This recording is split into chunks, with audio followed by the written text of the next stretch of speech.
एक बार की बात है, एक जंगल में गेरू मेढक अपनी पत्नी झुमकी के साथ रहा करता था। गेरू जी, ओ गेरू जी, अब उठ भी जाओ, कितना सोगे? आज जंगल नहीं जाना है क्या? जल्दी उठ जाओ, वरना देर हो गई तो कुछ खाने को नहीं मिलेगा। उठ गया झुमकी, उठ गया। सर्दी का मौसम शुरू हो गया ना, तो बस मीठी सी नींद लग गई। अच्छा, मैं जल्दी से जंगल चला जाता हूँ, देख कर तो आऊँ कुछ दाना पानी मिल जाए तो। हाँ गेरू जी जाइए, लेकिन हाँ एक बार फिर याद दिला देती हूँ, पिछली बार की तरह लालच मत कीजिएगा, किसी और का खाना मत चुराइएगा। मालूम है झुमकी, तुम भी ना। चलो अब मैं चलता हूँ। इतना कहकर गेरू जंगल की तरफ चला जाता है। गेरू जंगल में दाना पानी ढूंढ ही रहा था कि तभी उसे अपने पीछे किसी के होने का एहसास होता है। अरे नहीं, ये तो चालाक लोमड़ी है। अगर आज मैं इसके हाथ पड़ गया तो ये मुझे जिंदा निकल जाएगी। भागो, बचाओ बचाओ। गेरू जोर जोर से भागता है, वहीं लोमड़ी भी उसके पीछे लगी हुई थी। कहाँ जाएगा गेरू? आज तो मेरा नाश्ता तुझसे ही होगा। रुक जा, अभी बताती हूँ। गेरू भागता हुआ एक गुफा में पहुँचता है। बच गया, वरना आज तो मेरा राम नाम सत्य हो जाता। ना जाने ये लोमड़ी कब मेरा पीछा छोड़ेगी। हाँ, ऐसा करूंगा, कल से जंगल के पिछले हिस्से में खाना ढूंढने के लिए जाऊंगा, इधर आऊंगा ही नहीं। हाँ, ये सही रहेगा। कौन हो तुम और मेरी इजाजत के बिना मेरी गुफा में कैसे आए? अब मैं तुम्हें नहीं छोड़ूंगा। कौन और कहाँ है? मेरे सामने आओ। मैं हूँ। ओह, तुम हो डब्लू। यार तुमने तो मुझे डरा ही दिया। तुम भी ना हमेशा मेरे साथ मजाक करते हो। अच्छा ये तो बताओ, यहाँ कैसे आए और इतने हाफ क्यों रहे हो? कौन है पीछे तुम्हारे? वो लोमड़ी, जब देखो तब पीछे पड़ जाती है। मुझे तो वो जीने नहीं देगी सच में। पिछले जन्म में जरूर उसका कर्जा ले लिया होगा तुमने, जो चुका नहीं पाए, इसलिए इस जन्म में तुम्हें परेशान करती है। डब्लू तुम भी ना। अच्छा चलो मैं घर जाता हूँ, झुमकी इंतजार कर रही होगी। इसके बाद गेरू अपने घर पहुँचता है। आ गए तुम, आज फिर खाली हाथ आए हो। क्या करूँ झुमकी, कुछ मिला ही नहीं। अब जो पड़ा है घर में वही पका लो, हम खा लेंगे। झुमकी गेरू को खाना देती है और दोनों खाकर सो जाते हैं। अगली सुबह गेरू जंगल के पिछले हिस्से में खाना ढूंढने के लिए जाता है। अरे वाह, यहाँ तो बड़ा सा कुआं है और आसपास कितने सारे फल भी। लेकिन कुएं के पास फल, मुझे क्या, आज तो भरपेट खाना खाने को मिलेगा। मजा आ गया। गेरू फल उठाने लगता है, तभी उसकी नजर एक चमकती चीज पर पड़ती है। ये क्या चमक रहा है? वाह, ये तो हीरा है, लगता है बहुत कीमती है। अरे वाह, इसे शेर खान को देकर तो मैं बहुत बड़ा इनाम पा सकता हूँ, पर अभी नहीं दूंगा, कुछ दिन बाद दूंगा। गेरू तुरंत उस हीरे और कुछ फल लेकर झुमकी के पास जाता है। ये क्या है? एक हीरा? कहाँ मिला? मैं आज जंगल के पिछले हिस्से में गया था तो बस वहीं मिला। बहुत कीमती है, इसे शेर खान को देंगे तो बहुत बड़ा इनाम मिलेगा, शायद जिंदगी भर मुफ्त में खाना मिल सके। लेकिन ये हमारा नहीं है, शायद किसी का गिर गया होगा। मुझे लगता है कि तुम्हें इसे वापस कर देना चाहिए। अरे पागल हो क्या, कितना कीमती है, और वैसे भी मैंने पाया है तो ये मेरा है, किसी और का नहीं। अब इसे संभाल कर रख दो बस। गेरू झुमकी के समझाने पर भी नहीं समझता और हीरे को अपने पास ही रख लेता है। कुछ दिन तक तो सब कुछ ठीक चलता है और फिर एक दिन। गेरू जी, आज मेरा घूमने का बहुत मन कर रहा है, क्या तुम मुझे झील के पास लेकर चलोगे? हाँ हाँ क्यों नहीं, चलो दोनों चलते हैं। वैसे भी बहुत दिन हो गए हम दोनों को साथ में घूमे हुए। इतना कहकर गेरू और झुमकी दोनों झील के पास घूमने के लिए चले जाते हैं, पर वहां पहुंचते ही झुमकी को झील अपने अंदर खींच लेती है। झुमकी, झुमकी, तुम कहाँ गई? बाहर आओ झुमकी, तुम कहाँ गई? तभी रानू चिड़िया यहाँ से गुजरती है। गेरू भैया, क्या हुआ? तुम रो क्यों रहे हो? मुझे बताओ। क्या बताऊं रानू, मैं और झुमकी यहाँ घूमने के लिए आए थे, पर इस झील ने मेरी झुमकी को मुझसे छीन लिया। मुझे तो कुछ समझ ही नहीं आ रहा कि मैं क्या करूं, कैसे अपनी झुमकी को वापस लाऊं।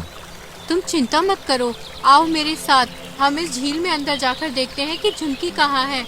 रानू और गेरू दोनों झील में कूद पड़ते हैं। वो दोनों अंदर जाते हैं तो वहाँ उन्हें एक बड़ा सा जंगल नजर आता है। मुझे नहीं पता था कि झील के अंदर भी एक जंगल बसा हुआ है। ये तो कितना सुंदर है, लेकिन ये यहाँ आया कैसे? और यहाँ कोई भी पक्षी नहीं है और ना ही कोई पशु। हाँ, ये तो बहुत अजीब सा जंगल है, मानो भूतिया हो। पर मेरी झुमकी कहाँ है? तुम यहाँ ढूंढो, मैं वहाँ देखती हूँ, शायद झुमकी वहाँ हो। दोनों अलग अलग दिशा में झुमकी को ढूंढने लगते हैं। गेरू, गेरू, जल्दी आओ, देखो यहाँ कुछ है। हाँ, क्या है? क्या हुआ? देखो तो, ये एक पुतला जैसा है और मुझे ये कुछ कुछ अपनी झुमकी लग रही है। लग नहीं रही रानू, ये मेरी झुमकी ही है, लेकिन इसे पुतला किसने बनाया? झुमकी, ये क्या हो गया तुम्हें? तुम ऐसे? रानू, अब मैं क्या करूं? मुझे लगता है इस झील में जरूर कुछ गड़बड़ है। हमें डब्लू से मदद मांगनी चाहिए, शायद वो कुछ कर पाए। हाँ, वो हमारी मदद कर सकता है। चलो जल्दी चलते हैं। गेरू और झुमकी दोनों डब्लू के पास जाते हैं। क्या हुआ दोस्त, तुम फिर से यहाँ? और रानू, तुम भी? क्या हुआ? सब ठीक तो है ना? नहीं, कुछ ठीक नहीं है। गेरू डब्लू को पूरी बात बताता है। अच्छा, तो ये बात है। गेरू, तुमने बहुत बड़ी गलती कर दी है। तुम्हें शायद पता नहीं, लेकिन वो जो कुआं है वो एक भूतिया कुआं है। कहते हैं कि बहुत समय पहले एक चुड़ैल यहाँ आई थी। उसने उस कुएं को बनाया था, पर शेर खान को पता चल गया और तांत्रिक सारस की मदद से उसे कुएं में ही कैद कर दिया। पर कुएं के आसपास जो हीरे मिट्टी में दबे हुए हैं, उनमें आज भी चुड़ैल का जादू है, और वो हीरे जिसको मिलते हैं ना, उसका परिवार पूरी तरह से बर्बाद हो जाता है। तो क्या अब झुमकी मुझे कभी नहीं मिलेगी? नहीं गेरू, ऐसा नहीं होगा। तुम एक काम करो, वो हीरा अभी कहाँ है? वो तो मेरे घर पर रखा हुआ है। बहुत बढ़िया, तुम ऐसा करो, उसे अभी वापस कुएं में फेंक दो। डब्लू की बात मानकर गेरू रानू के साथ भागा भागा अपने घर जाता है और हीरे को कुएं में फेंक देता है। ये कौन हंस रहा है गेरू? कहीं वो चुड़ैल तो नहीं है?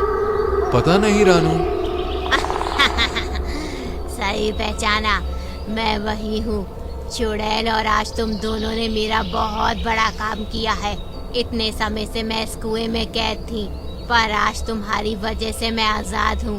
अब मैं तुम दोनों को नहीं छोड़ूंगी। भागो गेरू भैया, भागो, वरना हम दोनों ही नहीं बचेंगे। रानू और गेरू भागते हुए फिर से डब्लू के कुएं में पहुंचते हैं। क्या हुआ, तुम दोनों फिर से यहाँ? तुमने तो कहा था कि हीरे कुएं में डालने से मेरी झुमकी मुझे वापस मिल जाएगी, पर यहाँ तो वो चुड़ैल ही जिंदा हो गई। और नहीं तो क्या डब्लू, तुमने तो मरवा दिया होता। मुझे तो लगता है कि हमें तांत्रिक सारस के पास ही जाना चाहिए। अब बस वही हमारी मदद कर सकता है। मुझे भी ऐसे ही लगता है। तो फिर चलो, चलते हैं। अब सभी सारस के पास जाते हैं और उसे पूरी बात बताते हैं। ये तुम्हारे लालच का फल है गेरू, तुम्हें उस हीरे को उठाना ही नहीं चाहिए था, और गलती हो भी गई तो हीरा जहाँ था वहीं रखकर उसे सुधार लेना था, पर तुमने तो उस चुड़ैल को ही जिंदा कर दिया। मुझसे बहुत बड़ी गलती हो गई भाई, मुझे माफ कर दो। झुमकी हमेशा कहती थी कि लालच मत करो। उस बेचारी ने तो मुझे उस हीरे को भी घर में रखने से मना किया था, लेकिन मैं नहीं माना। सब मेरी गलती है, पर अब मुझे झुमकी को बचाना है। मेरी मदद करो। हम एक ही जंगल में रहते हैं, तो मदद तो करनी ही पड़ेगी, लेकिन अब हमें उस चुड़ैल का परमानेंट इलाज करना होगा, और इसके लिए हमें एक खंजर बनाना होगा। खंजर? मैं अभी बना देता हूँ। नहीं, खंजर कुएं के पास वाली मिट्टी से ही बनेगा, और पानी झील का ही होना चाहिए। दोनों को मिला के मिट्टी का खंजर बनाओ और उसे चुड़ैल के सीने में उतार दो। इससे चुड़ैल का अंत हो जाएगा। ये तो बहुत मुश्किल है। हाँ, मुश्किल तो है, पर ये गेरू को ही करना पड़ेगा, क्योंकि उसी के लालच की वजह से चुड़ैल जिंदा हुई है। इसमें हम उसकी कोई मदद नहीं कर सकते, बस साथ जरूर रह सकते हैं। अगर ऐसा है तो मैं ये जरूर करूंगा और अपनी झुमकी को बचाऊंगा। सारस की बात मानकर गेरू कुएं के पास से मिट्टी लाता है और झील से पानी लेकर एक खंजर बनाता है। अब खंजर तो बन गया, लेकिन हमें चुड़ैल कहाँ मिलेगी? शायद उसी झील में। तो फिर मैं अभी झील के अंदर जाता हूँ। हम भी तुम्हारे साथ चलेंगे। तीनों झील में जाते हैं। दोस्तों, अब सब अलग अलग दिशा में उस चुड़ैल को ढूंढो, वो जरूर यहीं कहीं मिलेगी। नहीं दोस्तों, ढूंढने की जरूरत नहीं है। वो देखो, झुमकी के पुतले के पास ही चुड़ैल है। आज मैं इस चुड़ैल को नहीं छोड़ूंगा। इधर चुड़ैल को भी इनके आने की खबर हो जाती है। तो गीदड़ों की फौज यहाँ तक पहुँच गई। अच्छा है, अब मैं तुम सबको खाकर पेट पूजा कर लूंगी। नहीं चुड़ैल, इस बार तू हमारा नहीं, हम तेरा शिकार करेंगे। इतना कहते ही गेरू खंजर चुड़ैल की तरफ फेंकता है और खंजर लगते ही वो जलकर भस्म हो जाती है, और चुड़ैल के मरते ही झुमकी बिल्कुल पहले जैसी हो जाती है। झुमकी, तुम ठीक तो हो? मुझे माफ कर दो, मेरी वजह से तुमने ये सब बर्दाश्त किया। आज के बाद मैं कभी लालच नहीं करूंगा। तुम्हें अपनी गलती का एहसास तो हुआ, अब सब ठीक है। चलो अपने घर चलें। हाँ हाँ, वैसे भी इस झील में बहुत सन्नाटा है। इस तरह गेरू उस चुड़ैल को मारकर झुमकी को बचा लेता है और अब वो बिना लालच के ईमानदारी से रहने लगता है। तो दोस्तों, कैसी लगी आपको कहानी? पसंद आई हो तो लाइक और शेयर करके चैनल को सब्सक्राइब कर लीजिए।